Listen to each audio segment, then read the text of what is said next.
স্বাগত দীপ্ত স্পোর্টসে, আপনাদের সঙ্গে আছি আমি মোহাম্মদ হাসিব।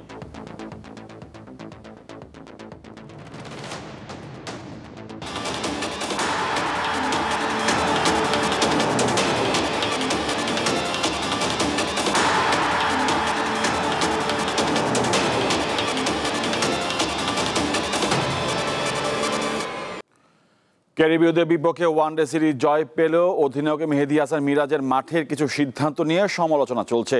এই বিষয়ে তার মন্তব্য, সাবেক দুই অধিনায়ক মাশরাফি বিন মুর্তজা ও তামিম ইকবালের পরামর্শে দল চালাচ্ছেন তিনি।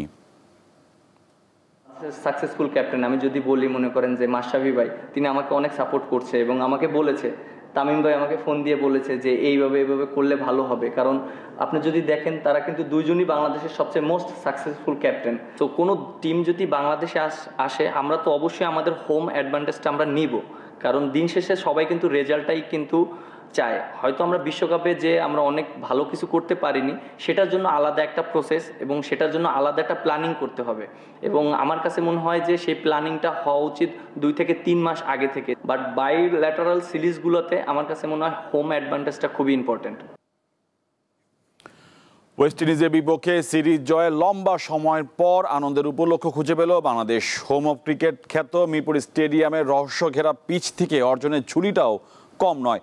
3 ম্যাচ সিরিজে বাংলাদেশের স্পিনাররা নিয়েছেন প্রতিপক্ষে 26 উইকেট, যা রীতিমতো নয়া রেকর্ড বলা চলে। একই সাথে সাইফ সৌম্যর 150 ছাড়ানো উদ্বোধনী জুটিটাও রেকর্ডের পাতায় ঠাঁই করে নিয়েছে। 4 সিরিজ পর ওয়ানডেতে ফের জয় ফেরা বাংলাদেশের। ওয়েস্ট ইন্ডিজের বিপক্ষে 189 রানের জয়, যা বাংলাদেশের দ্বিতীয় সর্বোচ্চ জয়।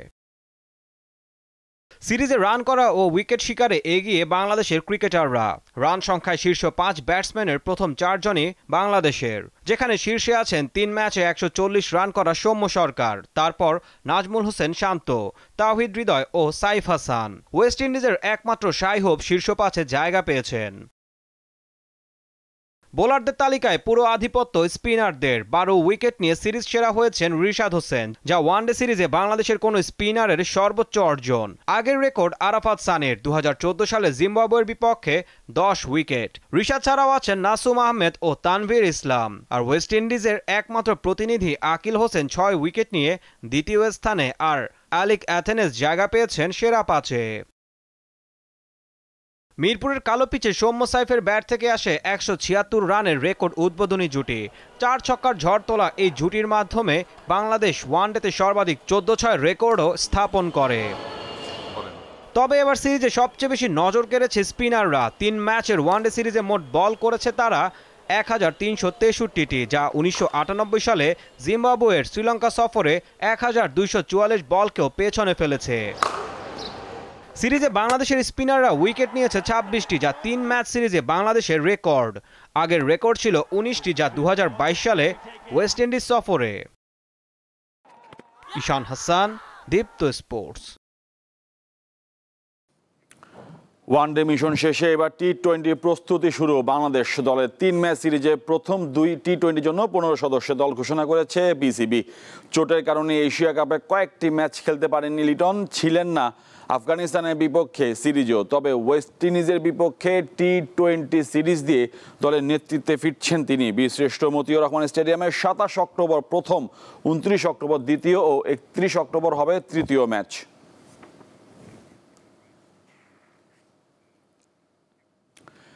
কলম্বোতে বৃষ্টির কারণে এখনও মাঠে গড়ায়নি নারী বিশ্বকাপে পাকিস্তান ও শ্রীলঙ্কার মধ্যকার ম্যাচ। এর আগে বৃহস্পতিবার বৃষ্টি আইনে নিউজিল্যান্ডকে 53 রানে হারিয়ে নারী বিশ্বকাপে শেষ দল হিসাবে সেমিফাইনালে উঠল ভারত। আগে ব্যাট করতে নেমে প্রাতিকা রাওয়াল ও স্মৃতি মান্দানার শতকে 3 উইকেটে 340 রান তোলে ভারত। বৃষ্টির কারণে নিউজিল্যান্ডের লক্ষ্য দাঁড়ায় 44 ওভারে 325 রান, তবে 8 উইকেটে 271 রানে থামে তারা। এ জয়ে 1 ম্যাচ হাতে রেখেই সেমিতে উঠল ভারত। এর আগে সাউথ আফ্রিকা, অস্ট্রেলিয়া ও ইংল্যান্ড সেমির টিকিট নিশ্চিত করে।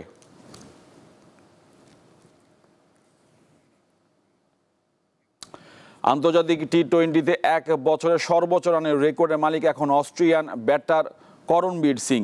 চলতি বছরে তার মোট রান 1488, তাতে পেছনে ফেলেন পাকিস্তানের মোহাম্মদ রিজওয়ানকে।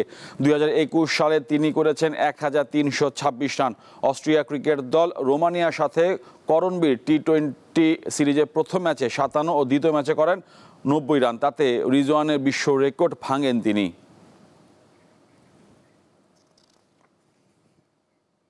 ফুটবলের খবর, থাইল্যান্ডের বিপক্ষে প্রথম প্রীতি ম্যাচে লড়ছে বাংলাদেশের মেয়েরা। এখন পর্যন্ত 1-0 গোলে পিছিয়ে আছে তারা। ব্যাংককে থোনবুরি বিশ্ববিদ্যালয় ফুটবল গ্রাউন্ডে ম্যাচের প্রথমার্ধে পিছিয়ে পড়ে বাঘিনীরা। এরপর ঘুরে দাঁড়ানোর চেষ্টা করেও সমতায় ফিরতে পারেনি আফিদা মারিয়ারা। সবশেষ গত জুলাই এশিয়ান কাপ বাছাইয়ের পর ফের মাঠে লড়ে নেমেছে লাল সবুজে মেয়েরা। এশিয়ান কাপের মূল পর্বে প্রস্তুতির অংশ হিসাবে থাইল্যান্ডের বিপক্ষে 2টি প্রীতি ম্যাচ খেলবে বাংলাদেশ। দ্বিতীয় ম্যাচ আগামী সোমবার। আগামী বছরে 1 থেকে 21 মার্চ পর্যন্ত অস্ট্রেলিয়া বসবে নারী এশিয়ান কাপ। বি গ্রুপে বাংলাদেশের প্রতিপক্ষ উত্তর কোরিয়া, চীন ও উজবেকিস্তান। এশিয়ান কাপ বাছাই পর্বে 18 নভেম্বর ভারতের বিপক্ষে লড়বে বাংলাদেশ। তার আগে 13 নভেম্বর ঢাকা জাতীয় স্টেডিয়ামে আফগানিস্তানের বিপক্ষে প্রীতি ম্যাচ খেলবে জামাল ভুইয়ারা। বিষয়টি বাফুফের কাছ থেকে 22 অক্টোবর নিশ্চিত করা হলেও অপেক্ষা ছিল আফগানিস্তানের বিপক্ষে গ্রিন সিগন্যালের। অবশেষে দুই পক্ষের সমঝোতায় 13 নভেম্বর হবে ম্যাচটি। ফিফা র্যাঙ্কিংয়ে বাংলাদেশ 183 ও আফগানিস্তানের অবস্থান 162 নম্বরে। গত কয়েক মাসের আলোচনার পর অবশেষে যুক্তরাষ্ট্রের ক্লাব ইন্টার মায়ামিতে আরও 3 বছর থাকার সিদ্ধান্ত নিলেন আর্জেন্টাইন তারকা লিওনেল মেসি। বৃহস্পতিবার সামাজিক যোগাযোগ মাধ্যমে একটি ভিডিওতে চুক্তির খবর নিশ্চিত করেন ক্লাবটি। মেজর লিগ সকারের জনপ্রিয় ক্লাবটির নতুন ঘোষণা অনুযায়ী 2028 সাল পর্যন্ত মায়ামিতে খেলবেন মেসি। 2023 সালে জুলাই পিএসজি ছেড়ে মায়ামিতে যোগ দেওয়ার পর চলতি বছর তার প্রথম চুক্তির মেয়াদ শেষ হওয়ার কথা ছিল। আর এই ছিল আজকে দীপ্ত স্পোর্টসে দেশ বিদেশের খেলাধুলার নানা রকম খবর পেতে দীপ্ত স্পোর্টসের সাথে থাকুন। আর চোখ রাখুন দীপ্ত টিভি ডিজিটাল প্ল্যাটফর্মগুলোতে।